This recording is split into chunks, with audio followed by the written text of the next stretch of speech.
Monsieur Aston Hall commencera ses journées à 3h52 du matin. Bref, cette information serait vraie si l'on en croit ces dernières vidéos virales postées sur les réseaux sociaux. À croire que son réveil alarmant qui, franchement, ferait flipper n'importe quel oiseau nocturne. Donc, ce coach en fitness, commence ce matin à une heure où la majorité des gens normaux dorment encore profondément. Il commence en retirant un morceau de ruban adhésif sur sa bouche, tout simplement parce que...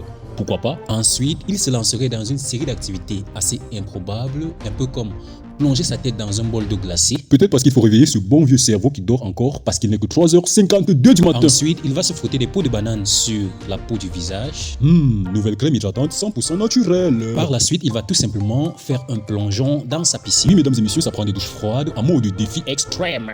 Et bien sûr, tout ceci sous l'œil bienveillant des bouteilles d'eau Soratoga Blue Cobalt. Parce que, clairement, ça hydrate comme un champion. Cette routine matinale venue tout droit de notre monde a bien sûr inspiré des parodies et des moqueries à l'infini. Aston Hall étant un entrepreneur très peu connu aux États-Unis, certains internautes et abonnés et spectateurs reprennent généralement sa phrase culte disant: donc, en regardant ça, mon pote, on doit absolument faire 10 000 $ aujourd'hui. Oui, il est vrai que nous voulons tous les 10 000 $, mais on commence par où?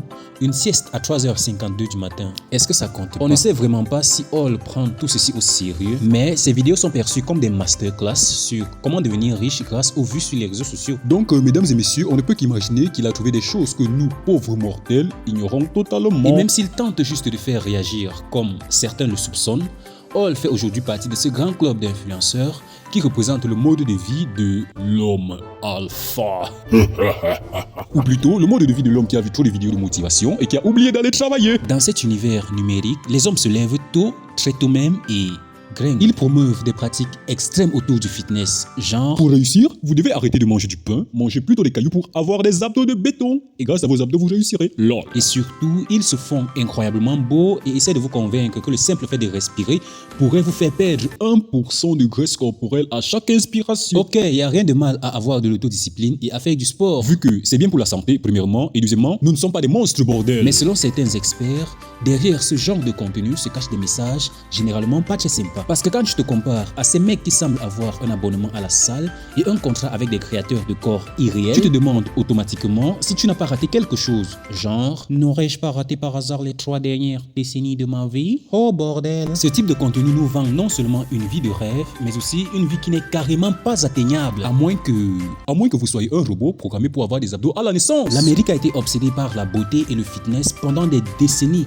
Mais avant, les hommes qui se souciaient de cela étaient perçus comme des gens qui passent plus de temps devant un miroir que devant la télé. Et puis les années 70 et 80 ont vu arriver Arnold Schwarzenegger, l'homme qui a fait du bodybuilding un truc cool et a normalisé le fait d'aimer son corps, même s'il ressemblait plus à un robot en version humaine. Puis les années 90 ont vu arriver les folies des ados, les épaules larges et les bras gonflés. Un peu comme les Super Saiyans.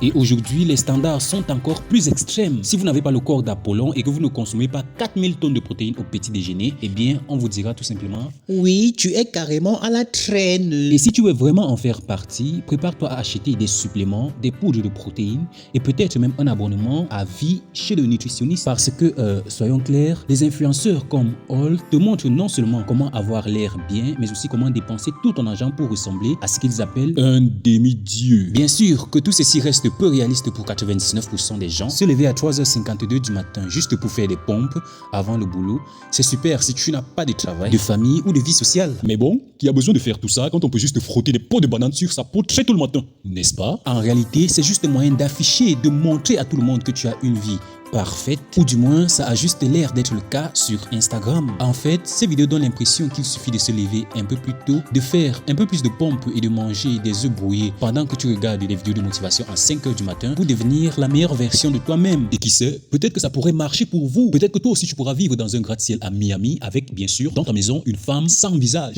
Et surtout, peut-être que tu diras adieu à ton job que tu fais de 9h à 17h tous les jours, qui te rapporte un peu d'argent pour prendre soin de ta famille, juste pour commencer à faire des millions grâce à tes posts sur Instagram. LOL. Bref, si tu n'as pas un corps parfait et que tu galères à payer tes factures, c'est probablement parce que tu ne fais pas assez d'efforts et non parce que tu n'as pas cette morning routine légendaire. Parce que dans ce monde parallèle, absolument tout est possible.